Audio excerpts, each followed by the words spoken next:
Guys, I am K Kumar. Welcome you to Kumar's classes. अगर आपको बोलना है सुनने में आया है कि, हम इसे इंग्लिश में कैसे कहेंगे? आप कंफ्यूज हो गए ना? इसलिए मैं हमेशा कहता हूँ कि जितना ग्रामर और टेंस इंग्लिश के लिए आवश्यक है, उतना ही एडवांस इंग्लिश स्ट्रक्चर का जानना। अतः एडवांस इंग्लिश स्ट्रक्चर का आप एक भी क्लास मिस ना करें। आइए इसे कुछ एग्जाम्पल्स के द्वारा अच्छे ढंग से समझने का प्रयास करते हैं। मान लीजिए आपको कहना है सुनने में आया है कि वह अनाथों को पढ़ाता है। तो पहले सुनने में आया है, इसका हम लोग इंग्लिश बनाते हैं rumour has it that. RUMOUR rumour, has HAS has, IT it और दैट THAT दैट। इसका अर्थ होता है सुनने में आया है कि।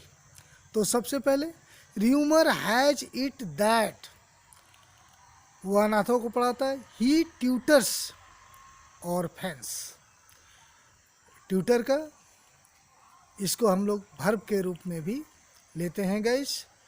वो ट्यूशन पढ़ाना, उसको हम लोग, या पढ़ाना, उसको हम लोग ट्यूटर भी बोल सकते हैं। तो हमने क्या बनाया? Rumour has it that he tutors orphans. चलिए, यदि आपको बोलना है सुनने में आया है कि वह बहुत धनी है, तो र्यूमर हैज इट दैट, सुनने में आया है कि वह बहुत धनी है, ही इज वेरी रिच। या तो rumour has it that he is very rich.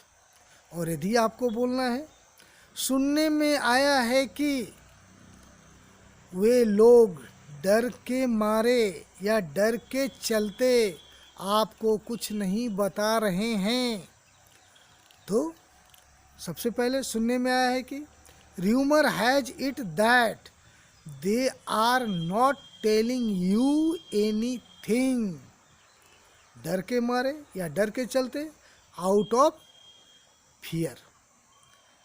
तो हमने क्या बनाया? Rumour has it that they are not telling you anything out of fear. चलिए, और यदि आपको बोलना है सुनने में आया है कि वह इस झंझट में पड़ गया, तो सबसे पहले र्यूमर हैज इट दैट वह इस झंझट में पड़ गया। He got into this mess, he got into this mess, MESS, झंझट में पड़ जाना, तो गेट इनटू मेस बोलते हैं। चलिए, तो हमने इसे कैसे बनाया? Rumour has it that he got into this mess, MESS mess. सुनने में आया है कि तुम्हारा भाई इन सब के पीछे है। मतलब जो भी घटना हो रहा है, जो भी दुर्घटना हो रहा है, या जो भी साजिश रची जा रही है, तुम्हारा भाई इन सब के पीछे है। सुनने में आया है कि तुम्हारा भाई इन सब के पीछे है। तो सबसे पहले rumour has it that your brother is behind all this, rumour has it that your brother is behind all this. और अगर आपको कहना है सुनने में आया है कि पीयूष यह सब तुमसे करवा रहा है, तो rumour has it that Piyush is making you do all this. इसे हमने कैसे बनाया? Rumour has it that Piyush is making you do all this. ये पॉजिटिव सेंटेंस है गाइस। चलिए, यदि आपको कहना है सुनने में आया है कि वह कभी किसी के रास्ते में नहीं आता, मतलब किसी के काम धाम के बीच में नहीं आता, किसी को इंटरफेयर नहीं करता।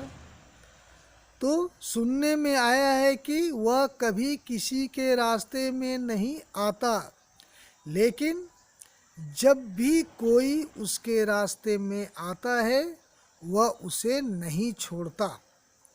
तो गाइस, सबसे पहले rumour has it that he never crosses anyone path. He never crosses anyone's path. किसी पाथ में रास्ता है। But when ever anyone crosses his path, he doesn't spare him. He doesn't spare him. तो इसे हमने कैसे बनाया guys? Rumor has it that he never crosses anyone's path. But whenever anyone crosses his path, he does not spare him. आशा है guys यह बहुत छोटा सा क्लिप और बहुत ही यूजफुल क्लिप है गाइस। और मैं अक्सर कोशिश करता हूँ कि कुछ ऐसे सेंटेंस आपके बीच में लाया जाए कि एडवांस स्ट्रक्चर के साथ साथ आपका वोकैब भी मजबूत हो जाए और कुछ नए नए सेंटेंसेस आप सीख सकें। अगर गाइस ये आपको यूजफुल लगा हो तो आप इस चैनल को सब्सक्राइब करें और बेल आइकन को भी प्रेस करें, ताकि जब भी मैं कोई वीडियो अपलोड करूं आपको समय पर नोटिफिकेशन मिल जाए। और पसंद है तो एक लाइक भी करें। I think that's enough for today. Thank you very much guys. Have a good day.